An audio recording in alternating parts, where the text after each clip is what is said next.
नमस्कार www.arahachi.com को आधिकारिक फेसबुक पेजबाट हामीलाई संसारभरबाट हेरिरहनुहुने सम्पूर्ण दर्शकवृन्दमा हार्दिक स्वागत गर्न चाहन्छु। म सन्तोष केसी। आज हामी arahachi.com मार्फत एउटा विशेष कार्यक्रम लिएर आइपुगेका छौँ। यसलाई हामी विशेष संवादको रूपमा पनि लिएका छौँ। arahachi जिल्लाको राजनीतिक अवस्था, परिवेश र समकालीन राष्ट्रिय स्तरको राजनीति लगायत अहिले जुन सन्धिखर्क नगरपालिकाको विकासका गतिविधि र त्यससँग अन्तर्निहित विषयवस्तुसँग चाहिँ आज हामी कुरा गर्नेछौँ। र यी विषयमा कुरा गर्नको लागि अहिले हामीसँग हुनुहुन्छ नेपाल कम्युनिस्ट पार्टी माओवादी केन्द्रका arahachi जिल्ला संयोजक ठाकुर विक। उहाँ चाहिँ नेपाल कम्युनिस्ट पार्टी माओवादी केन्द्रको प्रदेश सचिवालय सदस्य पनि हुनुहुन्छ र खासमा चाहिँ एउटा जनप्रतिनिधि सन्धिखर्क नगरपालिकाको उपमेयर उपप्रमुखको रूपमा पनि उहाँ अहिले हुनुहुन्छ।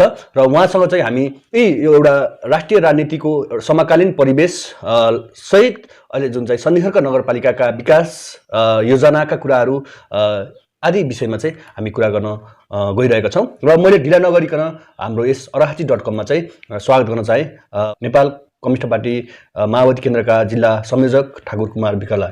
हार्दिक स्वागत छ ठाकुरजी। धन्यवाद। र arahachi.com प्रत्यक्ष हेरिरहनुभएका आदरणीय श्रोता र दर्शक महानुभावहरूलाई म नेपाल कम्युनिस्ट पार्टी माओवादी केन्द्र प्रदेश कमिटीको सचिवालय सदस्य तथा जिल्ला संयोजकको तर्फबाट यहाँहरूमा हार्दिक अभिवादन टक्राउन चाहन्छु। ठाकुरजी, तपाईँ युवा नेता हुनुहुन्छ, एकदमै इनर्जेटिक नेता पनि हुनुहुन्छ। यो अहिले चाहिँ अलिकता राजनीतिक परिवेश छ, मैले त्यहाँबाट सुरु गर्न चाहे। राजनीतिक परिवेश छ एउटा किचलो टाइपको, राष्ट्रिय स्तरमै पनि एउटा किचलो टाइपको राजनीतिक परिवेश छ। यसले गर्दाखेरि राजनीतिक संस्कारको कुराहरू हुन्छ। अहिले जुन चाहिँ हामी संविधान बनिसकेपछि एउटा चाहिँ हामी संविधानको बाटोमा हिँडिरहेको अवस्थामा चाहिँ यसले चाहिँ आम आउने पुस्ताहरूको लागि, भावी पुस्ताहरूको लागि त एउटा राजनीतिक संस्कार बिग्रेको जस्तो देखिन्छ नि। तपाईँले कसरी महसुस गर्नुभएको छ एउटा एज अ युथ लिडरको हैसियतले, होइन? त्यो अवस्थामा चाहिँ तपाईँको यसलाई चाहिँ के भन्न चाहनुहुन्छ? धन्यवाद सन्तोषजी। सर्वप्रथम नेपाली जनताको त्याग तपस्या बलिदानबाट 10 वर्षको जनयुद्ध, 19 दिने जनआन्दोलनको केन्द्रीकृत उपलब्धि स्वरूप सङ्घीय लोकतान्त्रिक गणतन्त्र स्थापना भएको छ। हजुर। यो सङ्घीय लोकतान्त्रिक गणतन्त्रलाई संस्थागत गर्ने, यसलाई सुदृढ गर्ने र नेपाली जनताको चाहना आकाङ्क्षा भनेको विकास र समृद्धि र रोजगार हो।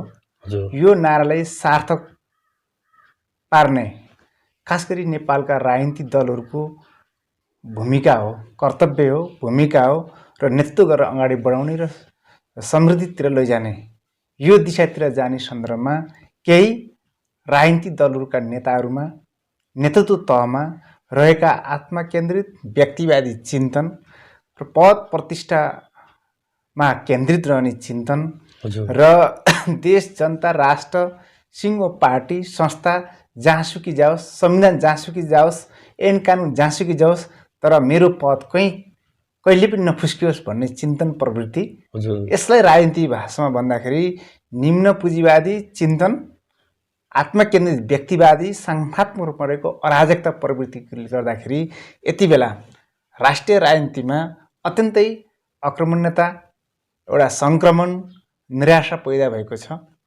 अझ साँच्चै भन्ने हो भने युवा जेनेरेसनमा राजनीतिप्रति एउटा वितृष्णा पनि पैदा भइरहेको छ। शान्ति र समृद्धिको नारा कता कता ओझेल्न पर्न खोजिरहेको छ। यस्तो अवस्थामा हामी सबै, हाम्रो पार्टी नेपाल कम्युनिस्ट पार्टी माओवादी केन्द्रले यो ठुलो त्याग तपस्या बलिदानबाट ल्याएको जो नेपालको संविधान हो अथवा सङ्घीय लोकतान्त्रिक गणतन्त्र हो, यसलाई संस्थागत गर्ने, यसलाई सुदृढ गर्ने र विकास र समृद्धिको नारालाई सार्थक पार्नतिर लैजानुपर्छ भन्ने उद्देश्यसहित त्यतिर केन्द्रित भएर विभिन्न राजनीतिक दलसँग छलफल, बहस, अन्तर्क्रिया भइरहेका छन्। हिजो पनि 3 दलको एउटा छलफल भएको छ, जसले एउटा राष्ट्रिय राजनीतिमा देखा परेको एउटा अन्योलतालाई एउटा निकास दिनको लागि अहिले खास गरी चाहिँ हिजोका विगतमा जो तत्कालीन नेकपा एमाले, तत्कालीन माओवादी केन्द्रबीच जो पार्टी एकता भएर नेपालको जो अगाडि पनि भनिसकेँ मैले, शान्ति विकास र समृद्धिको नाराले सार्थक पार्ने भनेर जो एकता भयो, त्यो एकता भइसकेपछि नेपाल कम्युनिस्ट पार्टी नेकपा नामकरण पनि भयो। त्यो नामकरणसँगै तत्कालीन नेपाल कम्युनिस्ट पार्टी नेकपाका अध्यक्ष, अहिले त भन्न सकिन्छ नेकपा एमालेका अध्यक्ष केपी शर्मा ओलीले सिङ्गो पार्टीको संस्थागत निर्णयलाई कार्यान्वयन गर्नु त कहाँ आफ्नो व्यक्तिगत रूपमा मै नै पार्टी हुँ, मै नै राज्य हुँ, सर्वे सर्वा म हुँ भन्ने चिन्तन प्रवृत्ति र सिङ्गो कमिटीलाई उहाँले व्यवस्था गर्नुभयो। देश र जनता राष्ट्रको जो एजेन्डा थियो हिजो चाहिँ चुनावी घोषणा पत्र बनाउँदाखेरि त्यो घोषणा पत्रलाई उहाँले तिलाञ्जली दिनुभयो।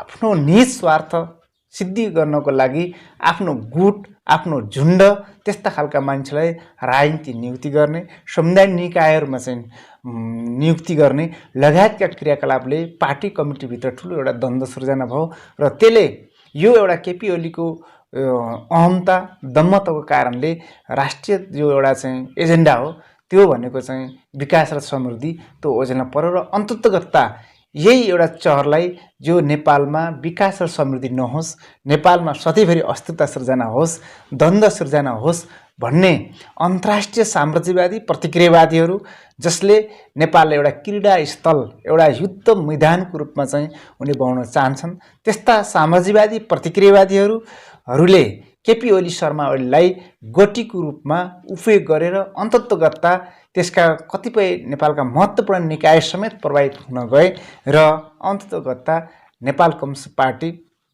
नेकपा फुट्न गयो र त्यो मात्र होइन कि त्यो सर्वोच्च अदालतले जो चाहिँ साबिकमा ल्याइँदा बित्तिकै एउटा नयाँ स्थिति सृजना भएको छ। यो नयाँ स्थिति सृजना भएको घटनाक्रम भए तापनि यसको मूलभूत रूपमा यति बेला तीनवटा धाराहरू छन्। एउटा यथास्थितिवादी र प्रतिगमनकारी धार जसले नेपालमा सङ्घीय लोकतान्त्रिक गणतन्त्र आएको देख्न चाहेका छैनन्, त्यस्ता शक्तिहरूले फेरि राजतन्त्र बिउताउने दिवा सपना देखेका छन्। त्यो पानीको एउटा फोका हो, त्यो फुट्छ, त्यो सम्भव छैन। जसले हिन्दू राष्ट्र घोषणा गर्ने, राजतन्त्रलाई बिउताउने, हिजोको एकात्मक राज्य प्रणालीतिर फर्काउने कुचेष्टा गर्ने प्रवृत्ति छ।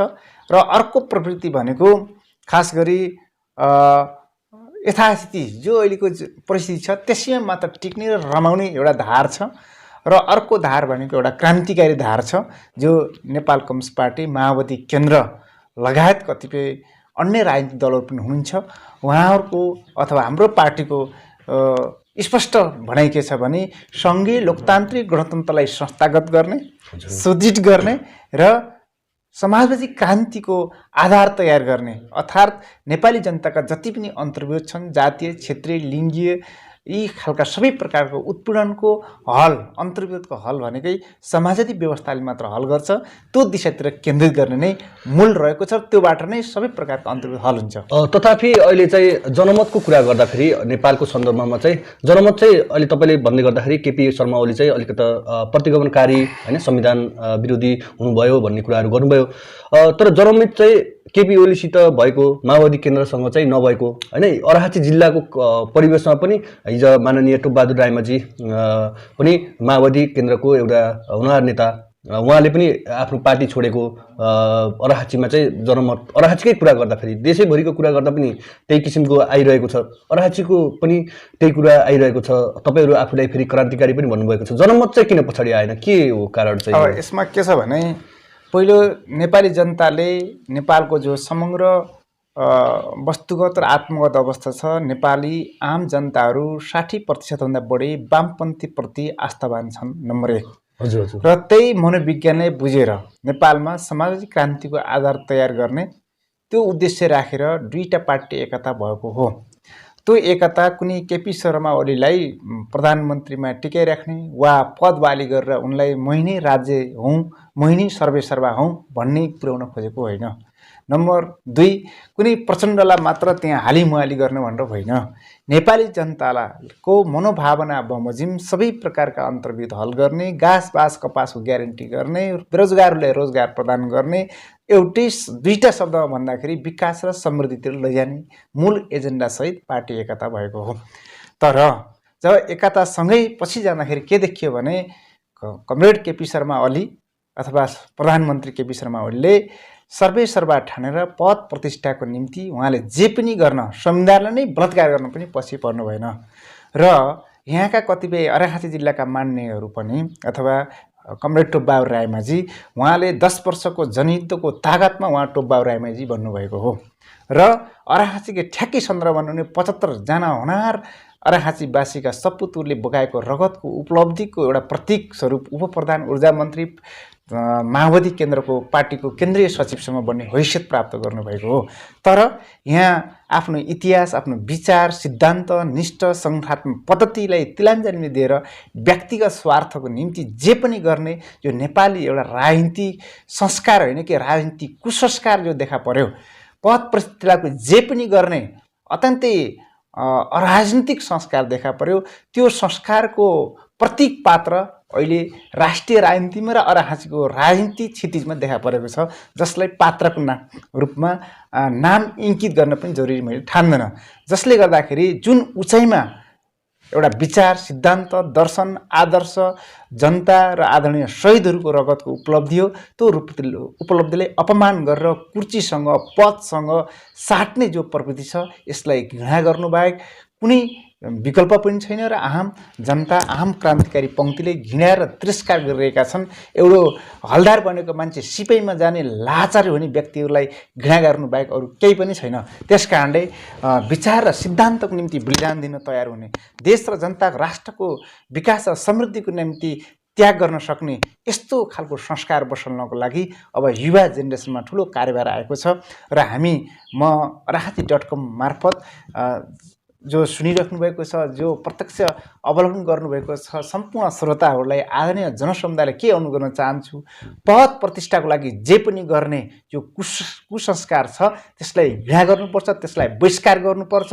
बरु देश र जनता राष्ट्रको विकास र समृद्धिको लागि, आम जनताको मनोभावनाको लागि, विचार र सिद्धान्त दर्शनको लागि बलिदानी दिन तयार हुने, पदभन्दा चाहिँ विचारलाई प्रधान मान्ने पङ्क्तिलाई अब स्थापित गर्न सकेनौँ भने जे पनि गर्न सक्ने, जसरी तत्कालीन राजा वीरेन्द्रको वंश विनाश गरेर आफूलाई राजा घोषणा गर्ने जुन घटना घटेको थियो, जेठ 19 गतेको राजा वीरेन्द्रको वंश विनाश भएको थियो।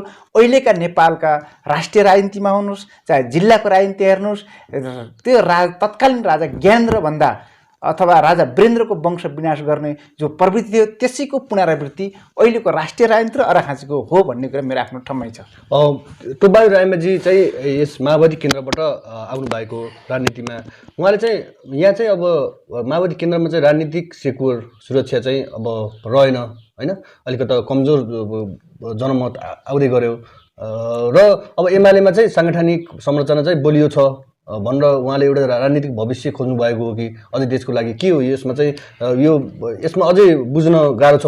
हिजो मात्रै फेरि उहाँ चाहिँ संसदबाट होइन पदमुक्त पनि भइसक्नु भएको छ, माओवादी केन्द्रले गरिसकेको छ र फेरि अब यो निर्वाचनको कुरा पनि रहला, अर्घाखाँचीमा चाहिँ उपनिर्वाचनको कुराहरू पनि रहला।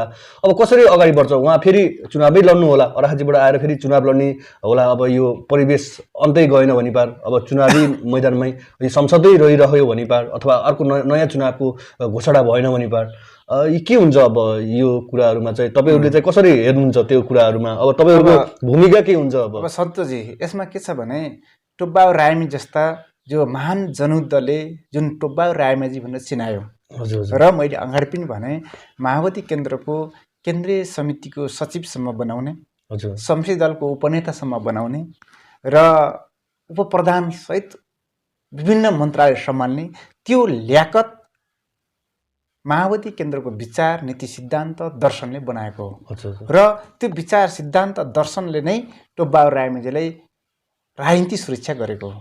र टोपबहादुर रायमाझीको निर्देशनमा, उहाँको अगुवाईमा अर्घाखाँचीका थुप्रै नेता कार्यकर्ताहरू अहिले थुप्रै छौँ।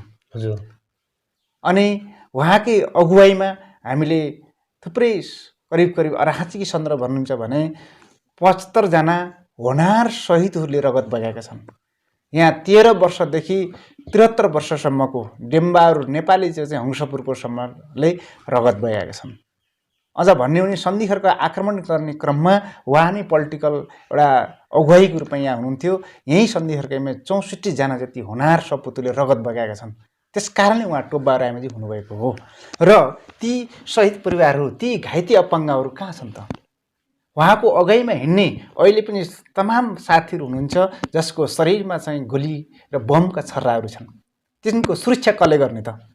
त्यति मात्र होइन, 10 वर्ष जनयुद्धको क्रममा थुप्रै साथीहरू जेल, नेल हिरासत, चरम यातनाबाट शारीरिक र मानसिक रूपमा तडपिरहेका छन्। तिनको सुरक्षा कसले गर्ने त? त्यसकारणले उहाँको अगुवाईमा जुन तमाम साथीहरू छटपटेर पनि, उहाँहरू चाहिँ तडपिएर पनि टोब्बा रायमाझीको अगुवाईमा त्यो विचार र सिद्धान्त दर्शनमा समर्पित भएर लाग्नुभयो। बरु उहाँले त ती नेता कार्यकर्ताहरू, ती शहीद परिवारहरू, ती घाइते अपाङ्गहरूको सुरक्षाको लागि, उहाँहरूको राजनीतिक, उहाँहरूको आर्थिक, भौतिक सुरक्षाको लागि उहाँले आफूले तल झरेर भए पनि, आफूले पद प्रतिष्ठा भन्दा पनि तिनको सुरक्षा लाग्नु पर्थ्यो। अहिले टोब्बाहरूको सुरक्षाको प्रश्न होइन, यहाँ हाम्रो एउटा छुट्टै व्याकरण भएको हुनाले त्यसकारणले उहाँले आफ्नो राजनीतिक सुरक्षाको लागि जुन अराजनीतिक, जुन पद प्रतिष्ठाको लागि जे पनि गर्ने जो खालको देख्नु हो, वास्तवमा त्यो अत्यन्तै विडम्बनाको दुःखद कुरा हो। एक दोस्रो कुरा चाहिँ उहाँले नेकपा एमालेको सङ्गठनात्मक आधार देखेर जानुभयो भन्ने तर्क छ कि 2070 सालमा माओवादी केन्द्र भन्दा त उहाँको आफ्नो विश्लेषणमा एमालेको सङ्गठन थियो होला नि। त्यसकारणले कुन पार्टी ठुलो या सानो भन्ने कुरा निर्धारण गर्दैन। मूल कुरा विचार, नीति, सिद्धान्त हो। त्यो सिद्धान्तले अवलम्बन गर्ने त्यो पार्टी, कमिटी, संस्था हो। त्यसकारणले हिजो 70 सालको खडै परेको बेलामा पनि टोब्बा रायमाझीलाई निर्वाचन त जिताएको हो नि। हिजो टोब्बा रायमाझीलाई जिताउने क्रममा 2064 सालमा जो अहिले सन्धिखर्क नगरपालिका वडा नम्बर 11 साबिक डिभन्नाका जो राजेन्द्र बन्जाड जस्ता हुनार व्यक्तिले बलिदान दिनुभयो र जसलाई यी सन्धिखर्क नगरपालिकाको त्रिवेणीमा अथवा चुत्राबेसीको पेट्रोल पम्प अगाडि दाह संस्कार गर्यो, त्यो एउटा भावनात्मक सेन्टिमेन्टमा उहाँको अत्यधिक भोट आएको हो नि त। कि टोब्बा रायमाझी त्यो चाहिँ बिर्सिने? म त अझ हामी एउटै वडाका पनि हौँ, मैले एकदम धेरै उहाँको नाम भन्न पनि हुन्न, किनकि त्यो हाइट बनाउन हाम्रो पनि योगदान छ। मैले यो पनि भन्न चाहन्छु, हामी जुन ठाउँमा छौँ उहाँको पनि हामीलाई चाहिँ ल्याउनलाई योगदान छ। तर इतिहासको खास मोडमा उहाँले चाहिँ भलन्टियर एउटा भयङ्कर एउटा चाहिँ मिस्टेक गर्नुभएको छ। आफूले विचार दर्शनबाट उहाँ च्युत हुनुभएको छ। पद प्रतिष्ठाको जे पनि गर्ने भन्ने उहाँको जो चाहिँ सोच छ त्यो एकदम गलत छ। बलियान चाहिँ यहाँभन्दा बढी सङ्गठनात्मकले काङ्ग्रेस हो भने काङ्ग्रेस हो नि, बलियान चाहिँ भनौँ कुनै कालान्तरमा पद पाइन्छ भनेर के ज्ञानेन्द्रसँग चाहिँ लामबद्ध हुने? त्यसकारणले उहाँको राजनीति, उहाँ लगायतका पात्रको जो क्रियाकलाप छ त्यसले राजनीतिप्रति वितृष्णा, राजनीति मूल्य मान्यता आदर्शप्रतिको वितृष्णा एउटा पैदा गर्ने र आफू पनि त्यो वितृष्णाको कलङ्कित पात्रको रूपमा आफूलाई चित्रित गर्नुभएको छ। त्यस अर्थमा हामी अर्घाखाँचीवासी त बहुत दुःखी छौँ, किनकि माओवादी केन्द्रका नेता कार्यकर्ताहरू टोब्बा रायमाझीले त्यो उचाइमा पुर्याउनको लागि उहाँको पनि भूमिका छ, हाम्रो पनि योगदान छ। त्यो योगदानले त्यो उचाइमा पुगेको व्यक्ति अहिले नकारात्मक पात्रको रूपमा चित्रित हुँदा वास्तवमा एउटा पीडा पनि छ, एउटा दुःख पनि लाग्छ। किनकि हिजो नेपाल कम्युनिस्ट पार्टी नेकपा छँदा त्यति बेला एउटा विचार समूहको हिसाबले आफूलाई लागेको कुरा गर्नु कुरा स्वाभाविक थियो। तर पछि साबिक नेकपा एमाले, साबिक माओवादी केन्द्र बनिसकेपछि जुन उहाँले चाहिँ अवलम्बन गर्नु त्यो अत्यन्तै गलत हो। र त्यो कुरालाई चाहिँ उहाँले अहिले त उहाँलाई चाहिँ आनन्द आएको होला, उहाँले कुर्सी र त्यो मन्त्रीको पद झन्डावाला गाडीमा हिँड्दाखेरि आनन्द आएको होला। तर कालान्तरमा उहाँलाई यसले ठुलो एउटा आफ्नै जीवनलाई उहाँले सम्झिँदा, आफ्नै जीवनमा उहाँले चाहिँ उहाँको नेतृत्वमा ती आदरणीय शहीदहरू जसले होनार युवा युवतीले उहाँको आदर्शलाई चाहिँ कारण गर्ने क्रममा दिएको बलिदान, अझ तपाईँले देख्नु सक्नुहुन्छ गण्डक ब्युरो इन्चार्ज हुँदा जनयुद्ध कालमा ढाडमा टेकेर टाउकोमा हान्ने नीतिको एउटा राजनीतिक कमिसारको रूपमा उहाँले दिएका निर्देशन, त्यो निर्देशनलाई चाहिँ कारण गर्ने क्रममा होनार मान्छेहरू हाँसी हाँसी मृत्युवरण गरेका त्यो दिनहरू, ती तस्बिरहरू, ती अतीतका दिन सम्झिँदा उहाँलाई आफै नै आफै आत्मज्ञानी हुन्छ र आफैले आफूलाई एउटा वास्तवमा एउटा चाहिँ मानसिक तनाव, मैले अर्को त्यहाँभन्दा बढी ठुलो शब्द प्रयोग गर्न चाहन्न, के होला उहाँले आफै अहिले त कुर्सीमा मजा आएको छ उहाँलाई त्यो मन्त्रीको पदमा झन्डाला गाडीमा, तर कालान्तरमा यसले उहाँलाई ठुलो एउटा कलङ्कित रूपमा हुँदा आफैले आफैलाई बुझ्नुहुन्छ। मैले यहाँभन्दा उहाँ धेरै चाहिँ यसलाई चित्रण अब ठाकुरजी यो जुन चाहिँ अहिलेको हाम्रो संविधान छ, संविधानको अहिले प्रमुख विशेषता भनेको अहिले प्रधानमन्त्रीले चाहिँ संसद विघटन गर्न नपाउने पनि एउटा प्रमुख विशेषताको रूपमा थियो। तर संसद विघटन चाहिँ प्रधानमन्त्रीले गर्नुभयो। यसै प्रसङ्गलाई मैले जोड्न चाहेँ। संसद विघटन गरिसकेपछि जुन चाहिँ राजनीतिक दलहरू हुनुपर्ने, तपाईँको पार्टी लगायतको नेपाली काङ्ग्रेस, अरू सबै दलहरू जसलाई चाहिँ संविधानप्रति आस्था छ र नेकपा एमालेलाई पनि छ, उहाँलाई चाहिँ केही पनि असरै नगरे जस्तो भइरहेको छ। किनकि जनमतै छैन अरू पार्टीको जस्तो चाहिँ अहिले देशमा चाहिँ फिलिङ्स गराउनु भएको छ। किन यस्तो भयो? अब मैले फेरि पनि भन्न चाहन्छु, नेपाली बुबा आमाका सर्वोत्तम छोराछोरीको बलिदान, 17,000 जति अनार युवा युवतीहरूको, आदरणीय जनसमुदायहरूको बलिदानबाट यो चाहिँ 10 वर्षीय जनयुद्ध र 19 दिने जनआन्दोलन, तत्कालीन नेपाल कम्युनिस्ट पार्टी माओवादी, सुप्रिम कमान्डर प्रचण्ड, तत्कालीन 7 दलको नेतृत्व गर्ने स्वर्गीय अथवा नेपाली काङ्ग्रेसका तत्कालीन सभापति गिरिजाप्रसाद कोइरालाको सहितको एउटा 12 बुँदे सहमति सहित यो 62-63 को जनआन्दोलनबाट एउटा तत्कालीन विघटित संसदलाई पुनर्स्थापित हुँदै एउटा चाहिँ संविधान सभाको निर्वाचन र संविधान सभाको फेरि दोस्रो पटकको निर्वाचन हुँदै एउटा युगान्तकारी परिवर्तन, नेपाली जनताको चाहना आकाङ्क्षा बमोजिम नै नेपालको संविधान 2072 सङ्घीय लोकतान्त्रिक गणतन्त्र स्थापना भएको हो। यसमा सबै राजनीतिक दलहरू, सबै नेता कार्यकर्ता आम जनताको हो। संस्थाको रूपमा भन्दा व्यक्तिगत रूपमा व्यक्तिका चरित्रहरूको विश्लेषण गर्ने भने बेलगाडा चढेर अमेरिका जाने र नेपालमा यो आन्दोलन गरेर सङ्घीय लोकतान्त्रिक गणतन्त्र आउनु एउटै कुरा हो भन्ने नेपालको राष्ट्रिय राजनीतिका त्यस्ता चाटुकार पात्रहरू पनि अहिले तपाईँ हामीले देखेकै छौँ, हिजो भएकी हो र ती इतिहासका ती घटनाक्रमहरूले प्रमाणित गर्दछ। तर मैले यहाँ भन्न खोजिरहेको कुरा खासमा कुरा के हो भने यत्रो त्याग तपस्या बलिदानबाट आएको सङ्घीय लोकतान्त्रिक गणतन्त्र जो नेपालको संविधान, त्यसको चाहिँ धारा 76, 85, त्यसका 76 का उपधारा 1 देखि चाहिँ 10 वटा जो उपधाराहरू छन् त्यो भित्र भएको अधिकारहरूलाई ठिक ढङ्गमा चाहिँ प्रयोग र परिचालन नगरिकन वास्तवमा भन्ने हो भने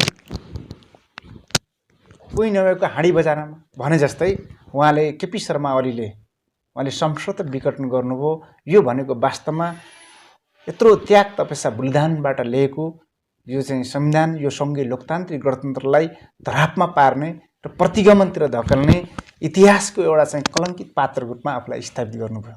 हुनसक्छ पार्टी कमिटी सिस्टम प्रणालीमा छलफल बहस नगर्ने, कमिटीको निर्णयलाई मान्दै नमान्ने जो फ्रान्सको राजा लुई 14औं भन्नेले गर्ने गर्थ्यो र अन्ततोगत्ता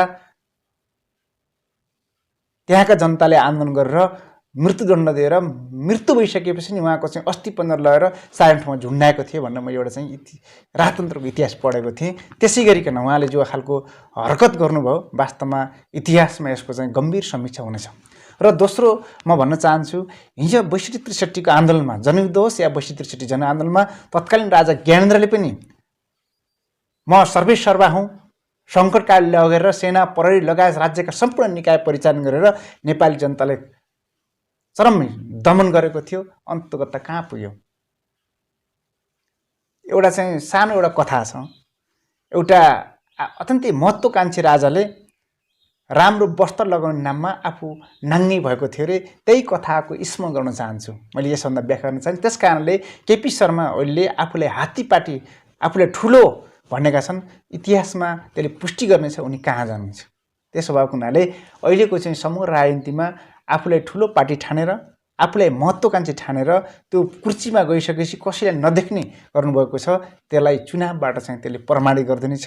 उहाँको जो प्रवृत्ति हो, मैले व्यक्तिको कुरा भन्दिनँ, त्यो प्रवृत्तिलाई नेपाली जनता जो क्रान्तिकारी जनसमुदायहरू छन्, क्रान्तिकारी विचारबाट लेस भएका छन्, तिनले चाहिँ त्यो प्रवृत्तिले परास्त धारसै पार्नेछन् र क्रान्तिकारी प्रवृत्तिलाई हाबी गराउनेछन्। त्यसको जो चाहिँ समग्र घटनाक्रम भएपछि सबै राजनीतिक दलहरू त्यसलाई बुझेर छलफल गरेर सहकार्य गरेर समन्वय गरेर अब नेपालको संविधानलाई संरक्षण गर्ने र विकासको समृद्धिले अगाडि बढाउने दिशातिर नै केन्द्रित छन्। त्यसकारणले त्यो प्रवृत्ति चाहिँ परास्त हुन्छ भन्ने बुझाइ छ। अब समकालीन राजनीतिपछि चाहिँ मैले अराजनीतिकै बारेमा नेकपा माओवादी केन्द्रको साङ्गठनिक संरचना अनि गतिविधिको बारेमा पनि एउटा सोध्दै अहिले चाहिँ जुन अर्हाचीमा छ साङ्गठनिक गतिविधिहरू के छ, अब कसरी चाहिँ जुन चाहिँ अगाडि बढिरहेको छ। अब पक्कै पनि अहिले नेकपाबाट दुई भागमा विभाजन भयो, पहिलेकै अवस्थामा आयो माओवादी केन्द्र एमाले भइसक्यो। अब तपाईँहरूले साङ्गठनिक संरचनालाई चाहिँ कसरी मजबुत गराउँदै हुनुहुन्छ त? अब पहिलेकै परिस्थितिमा अहिले त सर्वोच्च अदालतले अहिलेसम्म त अब साबी पार्टी बनाइदिइसकेपछि हामीले आफ्नो पार्टीको रूपमा स्वतः पुनर्स्थापित भएका छन्। त्यसै सन्दर्भमा नेपाल कम्युनिस्ट पार्टी माओवादी केन्द्र अर्हाचीको पनि तत्कालीन माओवादी केन्द्रको अर्हाचीको जिल्ला संयोजकको हिसाबले हामीले सुरुमै हामीले चाहिँ बैठक प्रशिक्षण प्रारम्भिक सुरुवात गऱ्यौँ पौषको 12 गते। त्यसपछि जिल्ला कमिटीको हामीले बैठक बस्यौँ र जिल्ला कमिटीको बैठक बसेपछि दोस्रो चरणको केन्द्रीकृत हामीले प्रशिक्षण सञ्चालन गऱ्यौँ र त्यो प्रशिक्षण पश्चात एउटा जिल्लाभरिमा एउटा उत्साह र ऊर्जा प्रदान भएको छ। त्यो ऊर्जा प्रदानसँगै हामीले हाम्रो पार्टी कार्यालय स्थापना गऱ्यौँ। जिल्ला पार्टीको कार्यालय मात्र नभएर 6वटै स्थानीय तहका पार्टी कार्यालय स्थापना भइरहेका छन् र 6वटै स्थानीय तहका पार्टी कमिटीका बैठकहरू भएका छन्। त्यति मात्र होइन, वडा तहकासम्म बैठक निरन्तर रूपमा अगाडि बढिरहेका छन् र हाम्रो पार्टीसँग आबद्ध जनवर्गीय सङ्गठनका बैठक कार्यक्रमहरू सञ्चालन भएका छन्। यसबीचमा युवा सङ्गठनको त्यसै गरी चाहिँ नेपाल दलित मुक्ति मोर्चाको चाहिँ हाम्रो हिजो मात्र हाम्रो मोर्चाको चाहिँ केन्द्रीय सहसंयोजक पूर्व मन्त्री दलजित शेर्पालीको प्रमुख आतिथ्यमा हिजो मात्र हाम्रो भव्य रूपले शानदार रूपले सम्पन्न भएको छ। आज अनिमसङ्घ क्रान्तिकारीको चाहिँ जिल्ला स्तरीय विस्तारित बैठक हुँदैछ र अन्य जनसङ्गठनका हाम्रा बैठक प्रशिक्षणहरू अगाडि गर्दैछन् र कुनै व्यक्ति पद प्रतिष्ठाको निम्ति उनीहरू गए तापनि सिङ्गो नेपाल कम्युनिस्ट पार्टी माओवादी जो विचार सिद्धान्तबाट लेस भएका आदर्शको निम्ति बलिदान दिने, त्याग गर्ने, मृत्युलाई हाँसी हाँसी पचाउने सिङ्गो पङ्क्ति र लिडरसिपको टिम एक इन्च दायाँ बायाँ भएको छैन। भनेपछि चन्द्रबहादुर रायमाझी, चन्द्रबहादुर खड्का पात्र कुरा नगर, मैले पात्र कुरा भन्दिनँ, तर कुनै पात्र जाँदैमा हाम्रो विचार नीति सिद्धान्तलाई फरक पर्दैन र माओवादी केन्द्रको सङ्गठन चाहिँ हाम्रो माओवादी केन्द्रको सङ्गठन जस्ताको तस्तै छ। त्यसलाई सुदृढ गर्छौँ। एकाध पात्रहरू जो चाहिँ आफ्नो पद प्रतिष्ठाको निम्ति, स्वार्थको निम्ति, कुर्चीको लागि मैले सुन्ने गरेको छु। अब यो किन तपाईँ यस्तो जनयुद्धको यत्रो त्याग तपस्या गरेको व्यक्ति किन जानुभयो भन्दाखेरि उहाँले भन्नुहुन्थ्यो अरे यो यस्तै हो, विचार नीति सिद्धान्त सक्यो, अब मजाले केपी शर्मा कति लिन सकिन्छ, स्वार्थ लिने, इन्जोय लिने, राति चाहिँ उस्ती परे चाहिँ राजनीतिबाट सन्यास लिने भन्ने यस्ता कुरा पनि कतिपय मान्छेले गरेका छन्। कतिपय व्यक्तिहरू आफ्नो स्वार्थ निम्ति गएका होलान्, तर विचार नीति सिद्धान्त दर्शनप्रति प्रतिबद्ध समाजवादी क्रान्ति पुरा गरेर मात्र नेपाली जनताको अन्तर्गत हल हुन्छ भन्ने मूलभूत बुझाइरहेका चाहिँ हाम्रो जिल्ला कमिटीका, जिल्ला तहका नेता, तलसम्मका नेता कार्यकर्ताहरू, सबै तहका नेता कमरेडहरू र आम जनसमुदायहरू हाम्रो एक इन्च दायाँ बायाँ भएको छैन।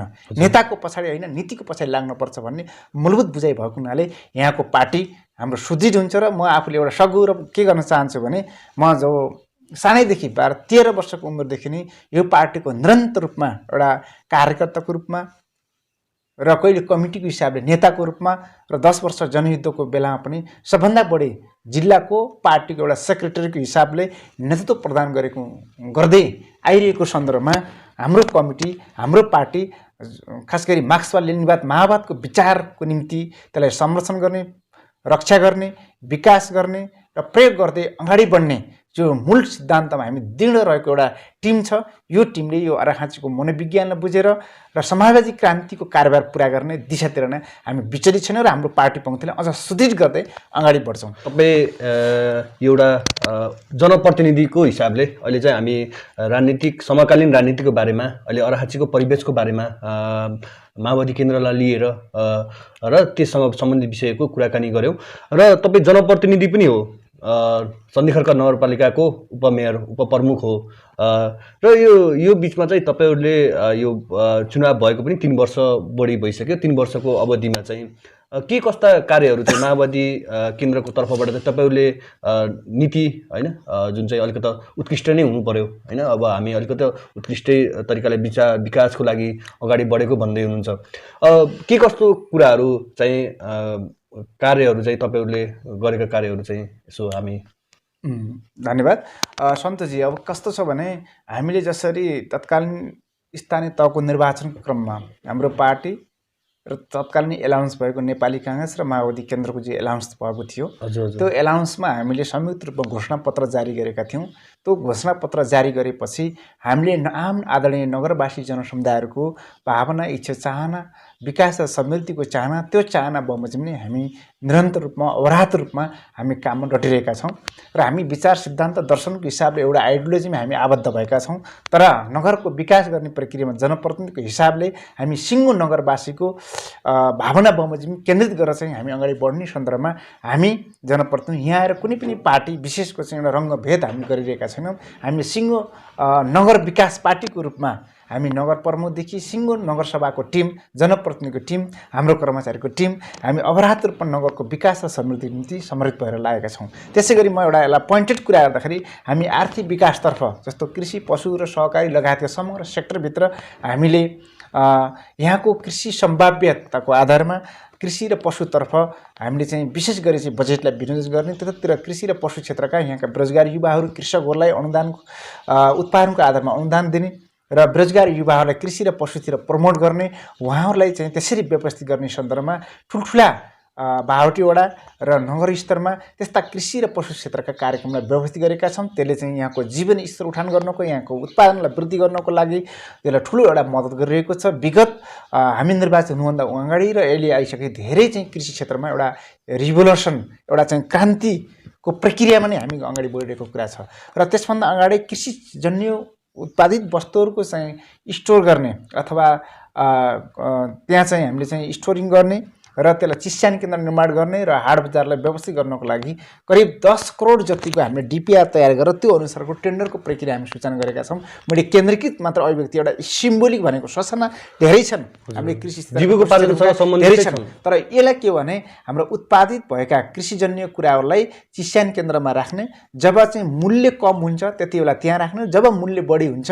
त्यति बेला बिक्री गर्ने। यो ढङ्गबाट गरिसकेपछि कृषकहरूको चाहिँ लाई घाटा नहोस् भन्ने हिसाबले यो गरिरहेका छौँ। र चाहे यति मात्र होइन, गाई भैँसी पालन, बाख्रा पालन, त्यसै गरी भुङ्गुर पालन, त्यसै गरी तरकारी उत्पादन, तरकारीका विभिन्न जो सेक्टर वाइज छन् त्यसभित्र पनि यी सबै सेक्टरमा हामीले विशेष गरिरहेका छौँ। भने अझ सन्धिखर्क नगरपालिका कृषि सहुलियत कर्जा कार्यविधि 2070 पास गरेर कृषि र पशु क्षेत्रमा केही काम गर्ने इच्छुक कृषकहरूलाई जो 18 देखि 50 वर्षसम्मका उमेर समूहका कृषकहरूलाई विशेष प्रोत्साहन गर्ने गरेर सहुलियत कर्जाको रूपमा व्यक्तिलाई 1 लाखसम्म र 2 भन्दा बढी समूहमा सहकारीमा गरेका व्यक्तिहरूलाई 3 लाखसम्म कृषि ऋण प्रवाह गर्ने नीतिसम्म बनाएर हामीले यसरी अगाडि बढिरहेका छौँ।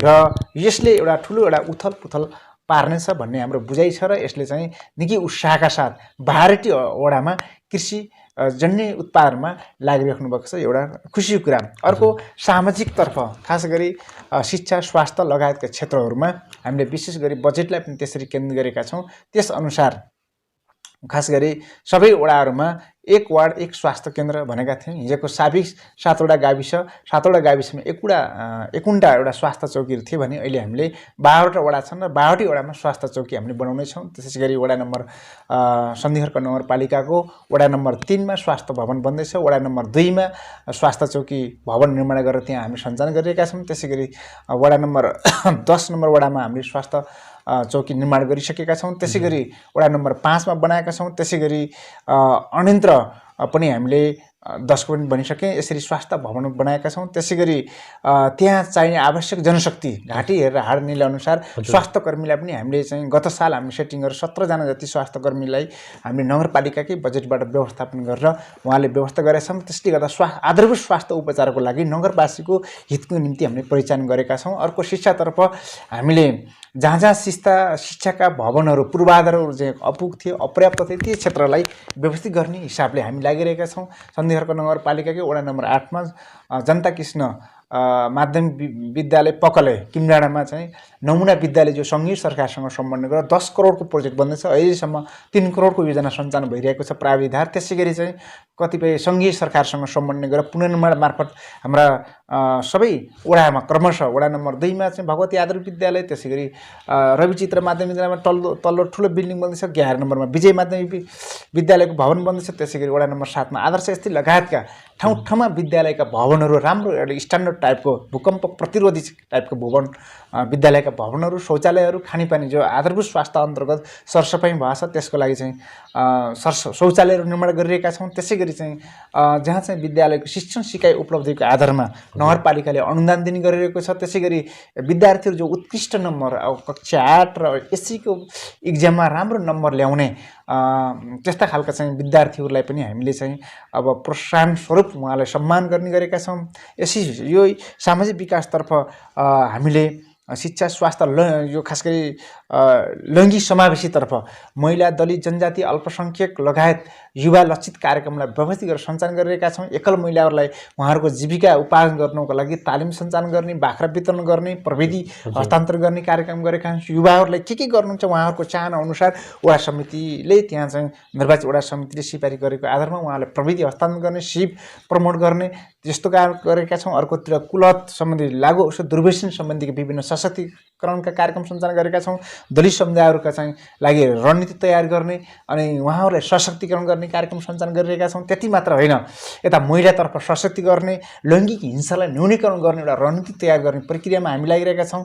जस्तो अगाडि यहाँले भन्नुभएको थियो कि यो अपाङ्गता सम्बन्धी के गर्नुभएको छ भन्ने सन्दर्भमा पनि अपाङ्गता मैत्री पूर्वाधार निर्माण गर्ने भनेर हामी निर्वाचित भएकै पहिलो मिटिङमा जो चाहिँ उपप्रमुख यो अपाङ्ग समन्वय समितिको संयोजक बन्ने अनि अपाङ्गता भएका व्यक्तिहरूले परिचय पत्र वितरण गर्ने त्यसको काम कर्तव्य अधिकारी भएको तत्बमोजिम मिटिङै बसेर सुरुकै चरणमा हामीले अपाङ्गता मैत्री भवन बनाउने भनेर यो ढङ्गबाट हामीले 62 वडामा सर्कुलेसन गरेर त्यो अनुसारका भवन निर्माण हामीले बनाइरहेका छौँ। र अपाङ्गता भएका व्यक्तिहरू जो अत्यन्तै विपन्नता र जो नगरपालिकासम्म आउन सक्नुहुन्न त्यस्ता व्यक्तिहरूलाई घरमै गएर उहाँहरूलाई हाम्रो डाक्टर जिल्ला अस्पतालसँग समन्वय गरेर डाक्टर सहित घरमै गएर उहाँहरूको औषधि उपचार गर्ने र उहाँको स्वास्थ्य परीक्षण गरेर अपाङ्गता परिचय वितरण गरेका छौँ। अस्ति पनि हामीले चाहिँ सन्धिखर्कमा प्रत्येक महिनाको 25 गते हामीले गर्ने गर्छौँ। अस्ति पनि सन्धिखर्क नगरपालिका वडा नम्बर 7 को डिडाँडामा एकजना अपाङ्गता भएको व्यक्ति हुन्थ्यो, उहाँको घरमै गएर चाहिँ परिचय पत्र वितरण गर्ने। त्यसरी वडा नम्बर 9 को एकजना अत्यन्तै विपन्न जो बिस्तारामा दायाँ बायाँ पनि गर्न नसक्ने उहाँलाई हामीले गऱ्यौँ। एवं रीतिले त्यो खालको गरेका छौँ। ज्येष्ठ नागरिक जो हुनुहुन्छ उहाँहरूको बेसिक आधारभूत स्वास्थ्य उपचार स्वास्थ्य परीक्षण पनि हामीले सञ्चालन गऱ्यौँ। निर्वाचित भएको वर्ष वडामा उही गाउँ टोलमै गएर हामीले गरिरहेका छौँ। त्यसकारणले यसरी हेर्दाखेरि लक्षित वर्गका टोटलमा हामीले विभिन्न सेक्टर वाइज एउटा चाहिँ उहाँहरूलाई सशक्तिकरण गर्ने, अर्को उहाँलाई रोजगार र स्वरोजगार प्रदान गर्नको लागि कतिपय प्रविधि हस्तान्तरण गर्ने, कतिपय चाहिँ कृषि र पशु क्षेत्रका चाहिँ क्षेत्रमा उहाँलाई व्यवसायीकरण गर्ने र कतिपय साना घरहरूलाई यो घरेलु मजुरा टाइपका ससाना खालका चाहिँ सिपमूलक कार्यक्रम सञ्चालन गरेका छौँ। त्यति मात्र नभई हामीले बेरोजगार र खास गरी चाहिँ गरिबी न्यूनीकरणको लागि उद्यमशीलता कार्यक्रम भन्ने यो छ त्यसलाई पनि हामीले अहिले विभिन्न वडामा सञ्चालन गर्दै अहिले चालु वर्षमा पनि वडा नम्बर खास गरी 5 मा वडा नम्बर 11, वडा नम्बर 7, वडा नम्बर 9 जहाँ अत्यन्तै विपन्न अत्यन्तै परिवार छन् त्यो एउटा इन्डेक्सको आधारमा त्यसको आधारमा हामीले चाहिँ त्यो ठाउँमा चाहिँ लघु उद्यम विकास गरेका छौँ। त्यसको एउटै लक्ष्य छ त्यहाँको सम्भाव्य कच्चा पदार्थहरू त्यो वडाहरूमा के छन् ती कच्चा पदार्थलाई उहाँहरूलाई त्यो सिप दिएर उहाँहरूले सिप सिकाएर त्यो सिपले ती कच्चा पदार्थलाई त्यसलाई प्रशोधन गर्ने र बजारसम्म लैजाने र उहाँको त्यो बजारको भ्यालु जो मूल्य हो त्यो मूल्यमा वृद्धि गरेर उहाँलाई आम्दानी गर्ने र आत्मनिर्भर बनाउने कि हामीले हाम्रो नगरपालिकाभित्र माछा नदिने कि माछा मार्ने सिप दिने भन्ने यो एउटा थिम बनाएर हामी यसरी चाहिँ गरेका छौँ। त्यसकारण टोटलमा लक्षित वर्गको सेक्टरका पनि हामीले एउटा उचाइमा हामीले कार्यक्रम सञ्चालन गरेका छौँ।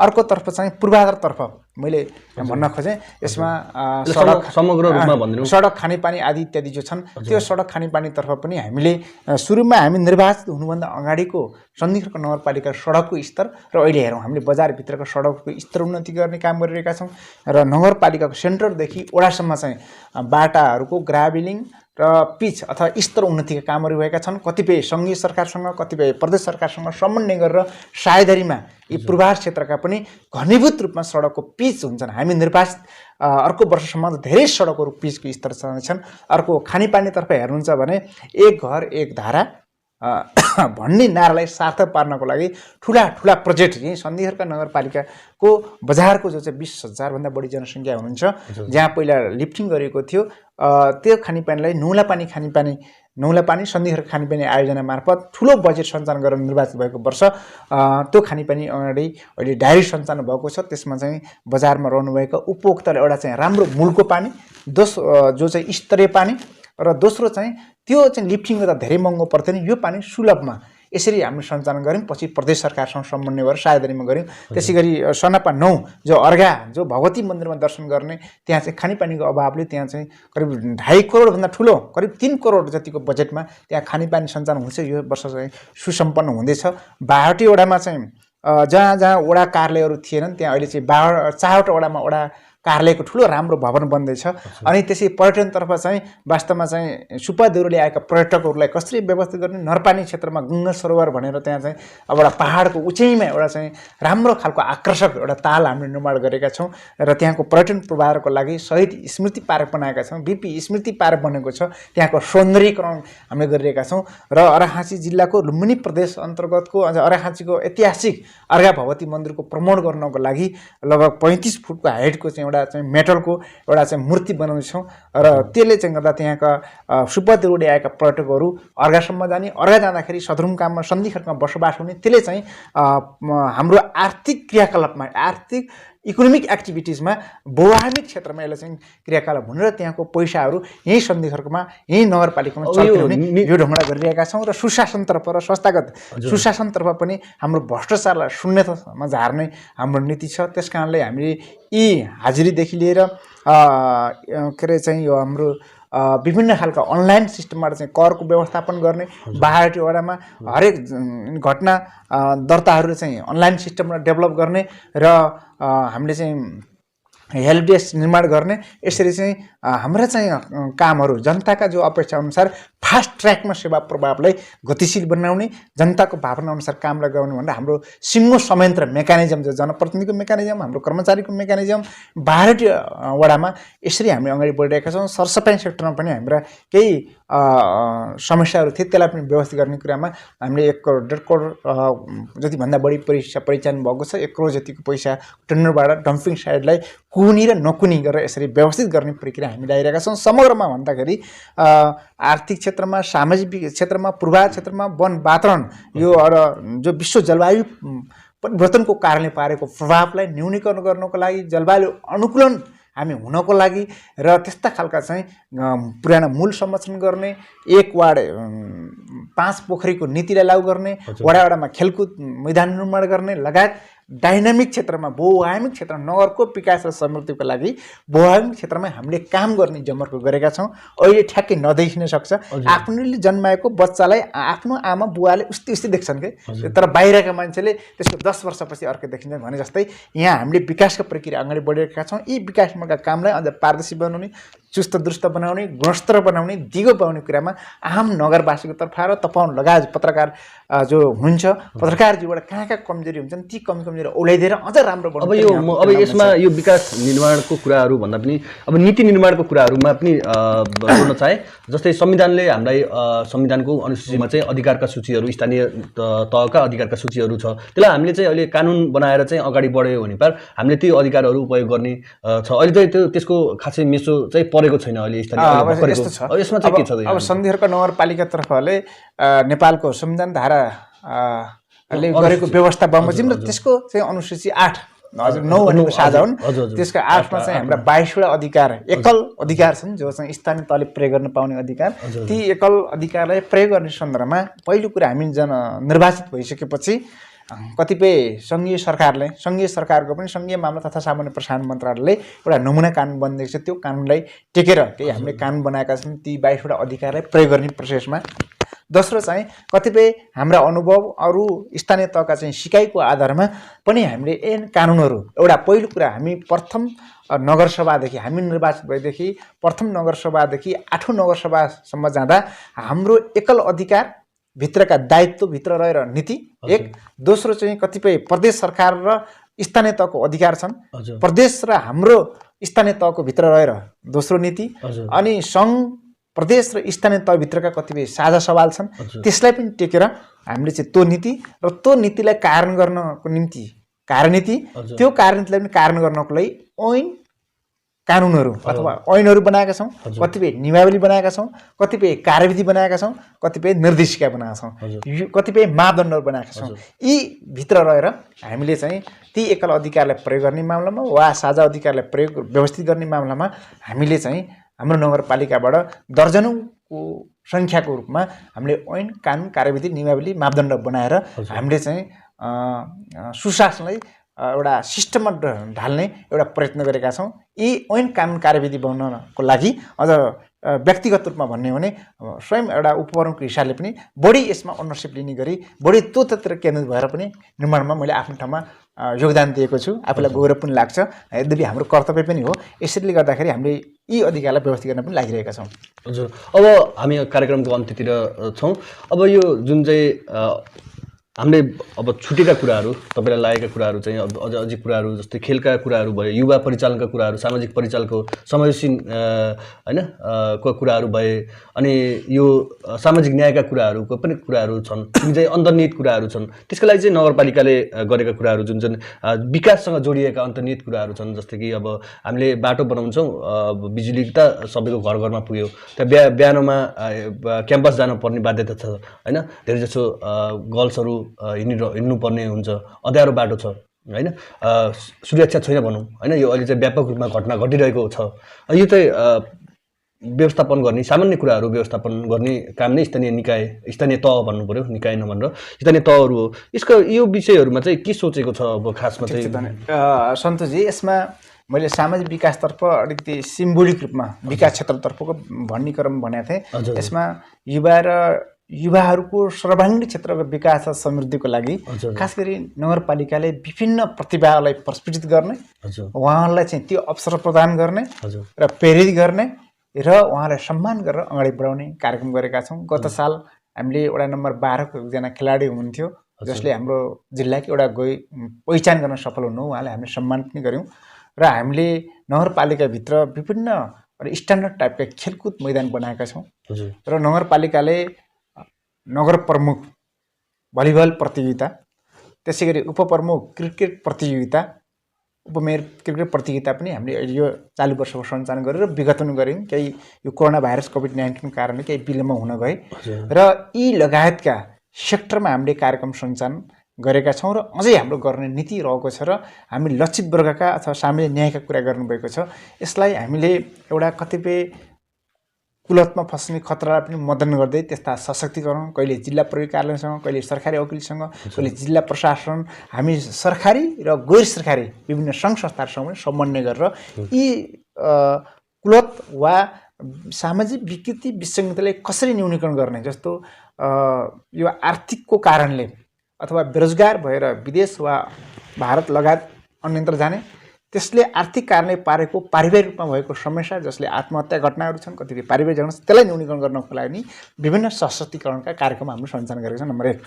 अर्कोतर्फ हामीले सामाजिक न्यायतर्फ चाहिँ हामीले एउटा नीति पनि बनाएका छौँ। त्यो नीतिलाई सामाजिक क्षेत्रको यो लैङ्गिक समावेशी र सामाजिक न्यायलाई कसरी प्रभावकारी बनाउने भन्ने दिशातिर पनि हामीले एउटा पौरबीको काम पनि नगरपालिकाले गरेको छ। त्यस्ता सेक्टर जो पछाडि पारेका वा ती लक्षित टार्गेट वर्गका मान्छेहरूलाई न्यायसम्म पुर्याउने सहज होस् भन्नको लागि विभिन्न क्रियाकलाप हामीले नगरपालिकाका विषयगत शाखा मार्फत पनि कार्यक्रम सञ्चालन गरेका छौँ। विशेष गरी नेपालको संविधान धारा 217 बमोजिम जो न्यायिक समिति बन्ने प्रावधान छ, त्यसको गाउँपालिका उपाध्यक्ष वा नगरपालिकाको उपप्रमुख संयोजक बन्ने व्यवस्था भए बमोजिम म स्वयं न्यायिक समिति संयोजकको हिसाबले सामाजिक क्षेत्रमा रहेका जो अप्ठ्याराहरू छन्, जो अन्याय पर्ने वा समस्या परेका जो विवादहरूलाई निरूपण गर्ने, एउटा विवादलाई संवादद्वारा, छलफलद्वारा, मिलमिलाप मार्फत समाधान गर्ने, यी दुईटी विषयमा हामी केन्द्रित भएर प्रायः जस्तो आउने विवादहरूलाई हामीले चाहिँ छलफल गराउने, सम्बन्धित पक्षबीच छलफल गराएर उहाँहरूका पीडाहरूलाई, उहाँहरूका समस्यालाई पहिचान गराएर एकले अर्कोलाई सेयरिङ गरेर समाधानको दिशातिर नै गरेर एउटा सामूहिक न्यायको प्रत्याभूति दिने गरी हामीले त्यो एउटा वातावरण पनि क्रिएट गरेका छौँ।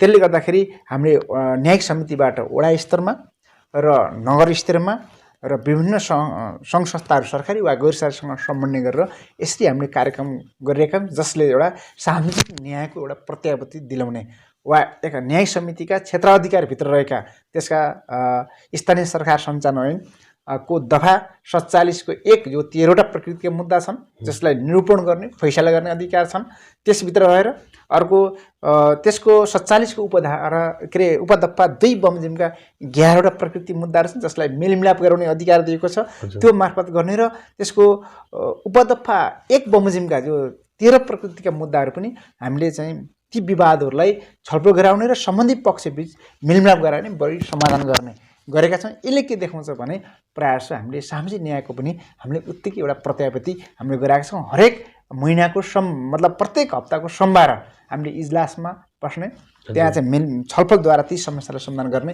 यो एउटा सेड्युल बनाएर पनि हामीले अगाडि बढिरहेका छौँ। त्यस कारणले मैले फेरि यहाँले जो कुरा राख्नुभएको छ, हाम्रा नगरवासीहरूका धेरै इच्छा आकाङ्क्षा चाहनाहरू छन्।